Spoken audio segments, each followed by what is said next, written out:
जरा सोचो, एक आदमी को नर्क से बचने के लिए अलग अलग शरीर में जाना पड़े जिन्हें उसे किसी भी हाल में जिंदा रखना होगा। कहानी की शुरुआत होती है चोई नाम के एक जवान लड़के से, जो एक बड़ी कंपनी में इंटरव्यू के लिए जा रहा था। रास्ते में उसे अपनी मैनेजर का फोन आया जो उसे गुड लक कह रही थी, पर तभी अचानक उसकी आंखों के सामने सड़क पार कर रहा एक आदमी गाड़ी से टकरा गया और सीधा चोई के पैरों के नीचे आ गिरा। चोई ने उसे बचाने की बहुत कोशिश की, लेकिन उस बेचारे आदमी ने उसकी बाहों में ही दम तोड़ दिया। इस घटना से चोई को इतना गहरा सदमा लगा कि इंटरव्यू में वो आसान से सवालों का जवाब भी नहीं दे सका, और सीधी सी बात है कि उसे नौकरी भी नहीं मिली। फिर अगले 7 साल तक चोई काम ही ढूंढता रहा। उसने कभी मजदूरी, कभी वेटर बना और कभी टैक्सी चलाकर अपना जैसे तैसे कर्ज चुकाया। उधर उसके दोस्तों ने अच्छी अच्छी नौकरियां करके परिवार तक बसा लिए। इधर हजारों रेज्यूमे भेजने के बाद भी चोई को अच्छी नौकरी नहीं मिल रही थी। इसी तरह वक्त गुजरता रहा, लेकिन उसकी जिंदगी में कोई बदलाव नहीं आया। फिर एक दिन उसे उसी कंपनी में दोबारा इंटरव्यू के लिए बुलाया गया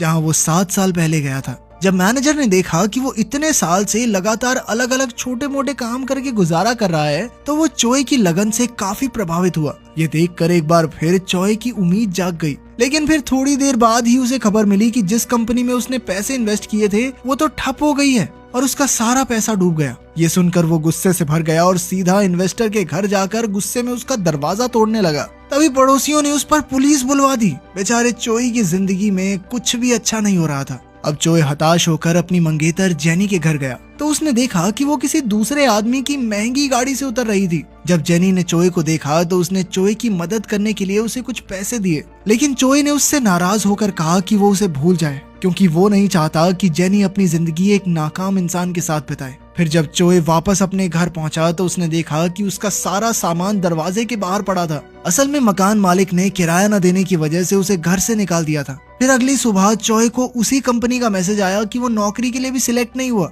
इस बात से तो चोई बेचारा पागल ही हो गया और उसे समझ नहीं आ रहा था कि अब क्या करे। वो सीधा उस बिल्डिंग की छत पर पहुंचा और सोचने लगा कि जिस दिन से वो आदमी उसके हाथों में मरा है, उसी दिन से उसकी जिंदगी बद से बदतर होती जा रही है। अब चोई के मन में मौत का भी कोई डर नहीं था। उसने एक कदम आगे बढ़ाया और चारों ओर अंधेरा छा गया।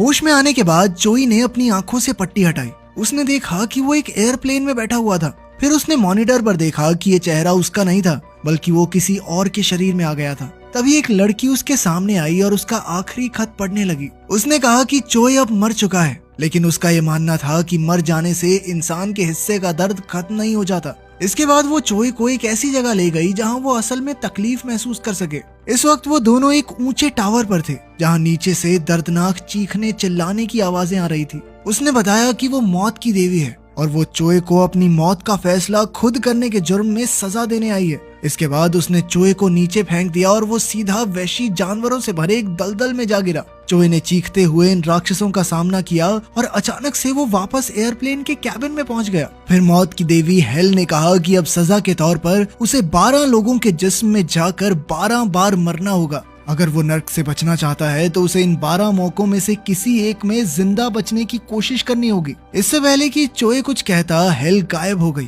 तभी अचानक प्लेन का इंजन बुरी तरह हिलने लगा तो चोई ने डर के मारे लाइफ जैकेट पहन ली, जबकि फ्लाइट अटेंडेंट ने उसे समझाया कि ये सिर्फ टर्बुलेंस है। खैर जल्द ही सब कुछ ठीक हो गया। चोई प्लेन में घूमा तो उसे इतनी महंगी चीजें देखकर काफी हैरानी हुई। तभी अचानक एक चमकती हुई चीज उसके सामने आई जो उस शख्स की यादों और काबिलियत से भरी हुई थी, जिसके जिस्म में वो अब जी रहा है। तब चोई को पता चला कि जिस कंपनी में वो इतने सालों से नौकरी करना चाहता था, अब वो उसी कंपनी के मालिक के दूसरे बेटे के शरीर में है। उसने सोचा अब तो वो अपनी जिंदगी इस दौलत के साथ आराम से गुजार सकता है, इसीलिए उसने ऐसे ही जीने का फैसला किया। लेकिन तभी अचानक प्लेन का इंजन फट गया। चोई ने अपनी सीट पर जाकर सीट बेल्ट लगाई, मगर अचानक प्लेन में जबरदस्त धमाका हुआ और चोई आग में झुलसकर मारा गया। इसके बाद जब उसकी आंख खुली तो वो चोई के रूप में एक चमकदार दरवाजे के सामने बैठा था जो सीधा नर्क की तरफ जाता था। वहीं मौत की देवी हेल एक टेबल पर बैठकर एक बंदूक में गोलियां लोड कर रही थी, जिसकी मदद से वो उसे बार बार मार कर दूसरे जिस्म में भेजती। मगर चोई को इस खेल के रूल्स ही समझ नहीं आ रहे थे। उसने कहा कि अगर वो हर बार भयानक मौत ही मरने वाला है तो वो जिंदा कैसे बचेगा। मगर हेल ने कहा कि ये तुम्हारी सिरदर्दी है, मेरी नहीं। फिर वो चोई को नर्क की सैर पर ले गई जहाँ चारों ओर धधकती आग जल रही थी और हर तरफ से चीखने चिल्लाने की आवाजें। फिर हेल ने कहा कि उसकी गलती यही है कि इससे पहले मौत उस तक पहुंचती वो खुद ही मौत के पास पहुंच गया। इसीलिए अब सजा तो भुगतनी होगी। फिर हेल ने उसे गोली मार दी और अचानक चॉय ने देखा कि वो आसमान से नीचे गिर रहा था। तभी वो चमकता पत्थर उसके दिमाग में घुसा तो उसे पता चला कि वो बेहद खतरनाक स्टंट्स करने वाले एक आदमी के शरीर में आ गया था। इस वक्त वो बिना पैराशूट के आसमान से कूदने का स्टंट कर रहा था, जिसे दुनिया भर के लोग देख रहे थे। अगर वो जिंदा बच गया तो उसके स्पॉन्सर उसे ढेर सारा पैसा देंगे। उस आदमी की काबिलियत पाकर चॉय को लगा कि शायद वो ये स्टंट कर सकता है, लेकिन वो नेट में गिरने की बजाय कहीं दूर जा टकराया और उसकी मौके पर ही मौत हो गई। उसकी आंख खुली तो वो फिर नर्क के दरवाजे पर था। वो बहुत गुस्से में था क्योंकि उसके पास अपनी जान बचाने का मौका ही नहीं था। हवा में तो पैदा हुआ हूं मैं। चॉय ने कहा कि उसकी असल जिंदगी में उसने दुख के अलावा और कुछ नहीं देखा। वो एक गरीब घर में पैदा हुआ, उसे कभी ढंग की नौकरी नहीं मिली और तो और उसने अपनी मंगेतर को भी खो दिया। मगर हेल को इससे कोई फर्क नहीं पड़ा और उसने फिर से चॉय पर बंदूक चला दी। इस बार चॉय एक स्कूल के लड़के के शरीर में था। उसने देखा कि एक लड़का उसी स्टंट परफॉर्मर की वीडियो देखकर उसकी मौत पर हंस रहा था। अभी चमकता पत्थर उसके दिमाग में घुसा तो पता चला कि उसके पिता की मौत हो चुकी है और वो अपनी माँ के साथ रहता है। उसकी माँ दिन रात मेहनत करती है, लेकिन उसे स्कूल जाना बिल्कुल पसंद नहीं क्योंकि कुछ शैतान बच्चे रोज उसे परेशान करते हैं। एक दिन पिटने के बाद वो इतना हताश हो गया कि उसने कुछ गलत कर लिया। अब चॉय उसकी मौत से पहले उसके शरीर में आ गया था। उसने सोचा कि अगर वो इस बार बच गया तो उसे नर्क में नहीं जाना पड़ेगा और वो एक नई जिंदगी की शुरुआत कर सकता है। लेकिन तभी जेम्स नाम के एक लड़के ने उसे फिर परेशान करना शुरू कर दिया।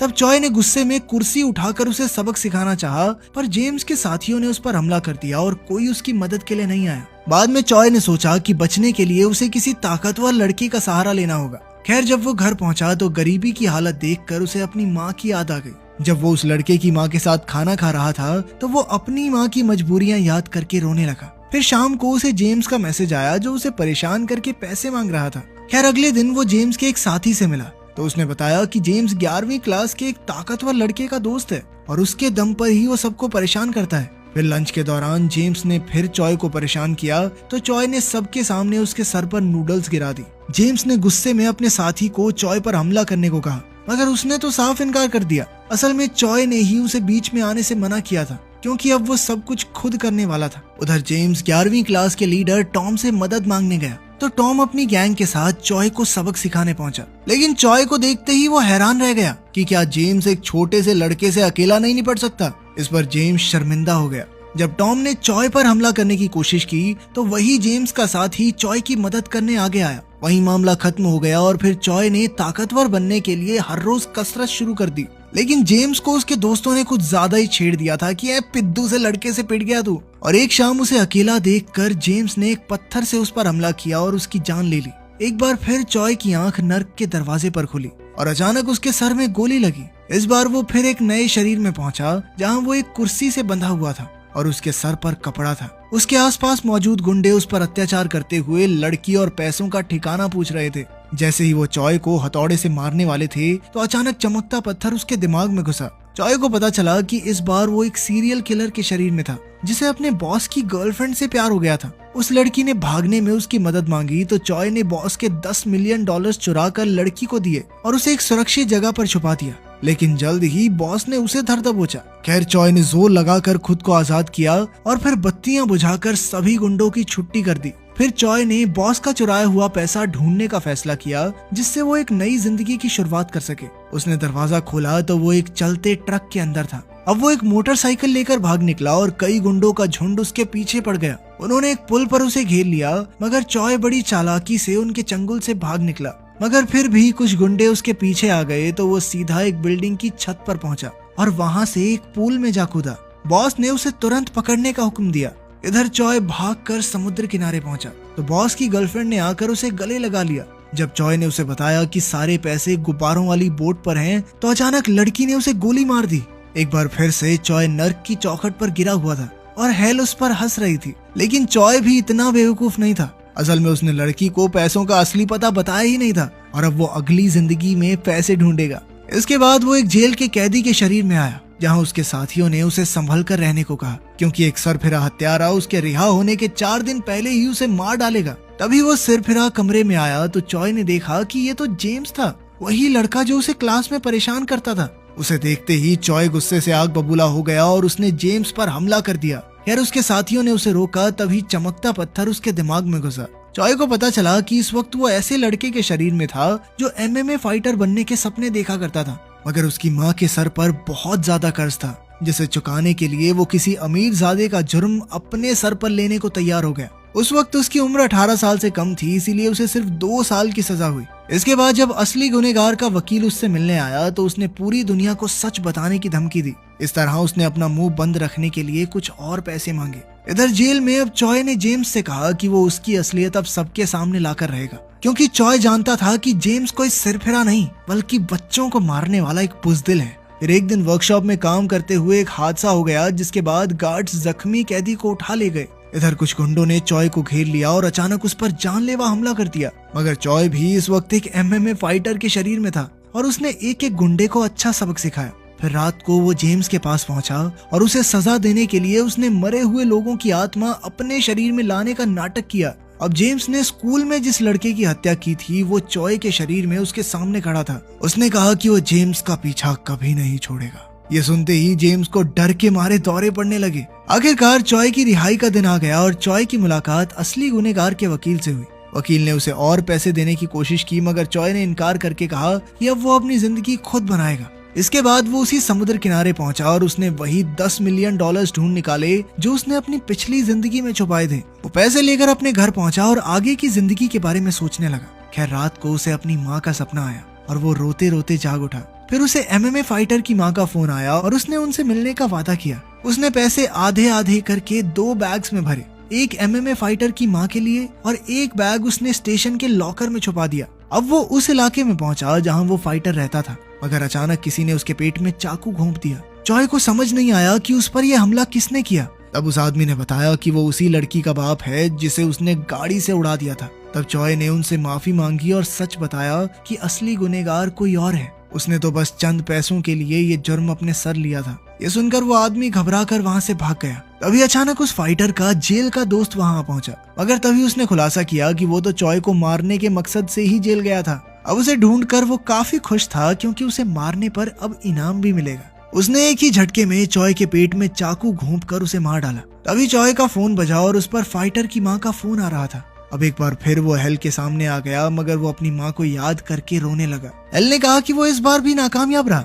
मगर चॉय ने कहा कि वो अगले शरीर में जाना चाहता है। हेल ने उस पर बंदूक चला दी और अब वो एक जवान लड़के के शरीर में था। वो ट्रेन स्टेशन से थोड़ी ही दूर था और दौड़कर स्टोरेज रूम में गया और तुरंत पैसों का बैग निकाल लिया। तभी अचानक उसकी नजर एक पोस्टर पर पड़ी और चमकता पत्थर उसकी बुद्धि में घुस गया। उसे समझ आया कि अब वो एक मॉडल के शरीर में आ गया था। खैर फिर चॉय घर पहुंचा तो वहाँ की शानो शौकत देखकर हैरान रह गया। तब उसके दोस्त का फोन आया जो उसे पार्टी के लिए बुला रहा था। पार्टी में जाकर चॉय को एहसास हुआ कि उसे बहुत जल्दी शराब का नशा हो जाता है। तभी उसी कंपनी का CEO वहां आ गया जिस कंपनी में वो चॉय बनकर इतने सालों से नौकरी पाने की कोशिश कर रहा था। चॉय ने उनसे बातचीत करने की कोशिश की, मगर जल्द ही वो नशे से बेहोश हो गया। अगली सुबह उसके बड़े भाई ने उसे उठाया तो उसकी आंख खुली। तब पता चला कि वो दोनों मिलकर एक कैफे चलाते हैं और आज उसके भाई के जाने के बाद उसे ही सारा काम संभालना था। आज वो वेटर का काम कर रहा था कि उसी वक्त जेनी उस कैफे में आई।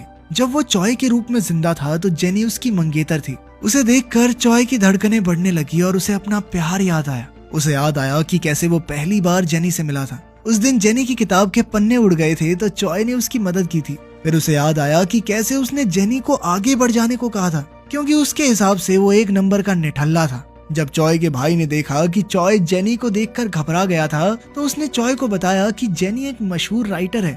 चॉय ने तुरंत गूगल पर देखा कि जेनी के नॉवल को हाल ही में पुरस्कार मिला था। ये नॉवल उसके एक प्रेमी की कहानी के ऊपर था। चॉय ने तुरंत वो किताब ढूंढकर पढ़ी तो उसे समझ आया कि जेनी ने ये किताब चॉय और उसके साथ बिताए हसीन पलों के बारे में लिखी थी। चॉय ने उसे कहा कि वो उसे मरते दम तक प्यार करेगा और कभी छोड़कर नहीं जाएगा। फिर जब वो कैफे में था तो उसे याद आया कि उसने जेनी की किताब पूरी होने पर उसे एक फाउंटेन पेन देने का वादा किया था। फिर चॉय ने शाम को ही पेन खरीदा और उसे जेनी के नाम लिखवाया, मगर उसने जेनी को वो पेन दिया नहीं। इसके बाद चॉय ने उसी आदमी को देखा जो उस दिन जेनी को घर छोड़ने आया था। वो अपने परिवार के साथ था और उसने जेनी को अपनी बहन बताया। ये सुनकर चॉय को एहसास हुआ कि उससे कितनी बड़ी गलती हो गई थी। फिर अगले दिन चॉय जेनी के लिए खास चाय लेकर उससे मिलने गया। उसने कहा कि वो उसकी नई किताब के लिए उसे एक कहानी सुनाना चाहता है। फिर उसने एक आदमी की कहानी सुनाई जो एक के बाद एक अलग अलग शरीर में जाकर मौत का सामना कर रहा था। उसने सब कुछ इतनी बारीकी से बताया कि जेनी उससे बेहद प्रभावित हुई। जेनी ने उससे इस शख्स का नाम पूछा, मगर चॉय ने बात बदलते हुए उससे उसका ऑटोग्राफ मांगा। तभी उसने देखा कि जेनी वही फाउंटेन पेन इस्तेमाल कर रही थी। असल में ये पेन उसे चॉय की माँ ने दिया था। उस दिन के बाद चॉय जेनी से हर रोज मिलने लगा और उसे हीरो के हर दिन की कहानी सुनाने लगा। जेनी ये देखकर हैरान थी कि ये सब कुछ एकदम असली लग रहा था। फिर एक दिन बारिश हो रही थी तो चॉय ने जेनी को एक लाल छाता तोहफे में दिया। इसके बाद वो कैफे में लौटा तो एक वेट्रेस से कांच का ग्लास टूट गया। तब चॉय ने कांच साफ करने में उसकी मदद की तो उसके हाथ में चोट लग गई। तभी अचानक दूर से पुलिस सायरन्स की आवाज सुनाई दी और रेस्टोरेंट में मौजूद लोग बाहर हुए हादसे की बात करने लगे। चॉय उसी पल बाहर दौड़ा और वहाँ लाल छाता टूटा देखकर उसका दिल टूट गया। उसे लगा कि हादसे में जेनी को कुछ हो गया, मगर जेनी तो सही सलामत उस पार खड़ी थी। चॉय की हालत देखकर वो उसके पास आई और उसके हाथ पर मरहम पट्टी की। उसे एहसास हुआ कि चॉय को लगा कि उसका कोई करीबी हादसे में चला गया। जेनी ये सब समझ सकती थी क्योंकि चॉय की मौत के बाद उसका भी यही हाल हुआ था। अब जेनी ने जाते समय कहा कि वो फिर से उससे नहीं मिलेगी क्योंकि उसकी कहानी उसे उसके प्रेमी की याद दिलाती है। कुछ देर बाद वो चॉय की कब्र पर गई और उसकी तस्वीर के सामने उसे याद करके रोने लगी। इधर चॉय दूर से ही उसे देख रहा था। उसके जाने के बाद वो खुद वहां गया और उसे अपनी असली माँ दिखाई दी। जब उसने उन्हें रोते हुए देखा तो वो खुद भी बाहर आकर फूट फूट कर रोने लगा और उनसे माफी की भीख मांगने लगा। बाद में उसने अपनी माँ को चॉय का दोस्त बनकर एक खत लिखा और उसे पैसों से भरे बैग में रखकर अपनी माँ के घर छोड़ाया। फिर अगले दिन वो जेनी से मिला तो उसे आगे की कहानी सुनाई। उसे सुनकर जेनी बेहद खुश थी और फिर चॉय उसे घर छोड़ने गया। रास्ते में जेनी ने कहा कि वो दुआ करेगी कि हीरो की कहानी का अंत अच्छा हो।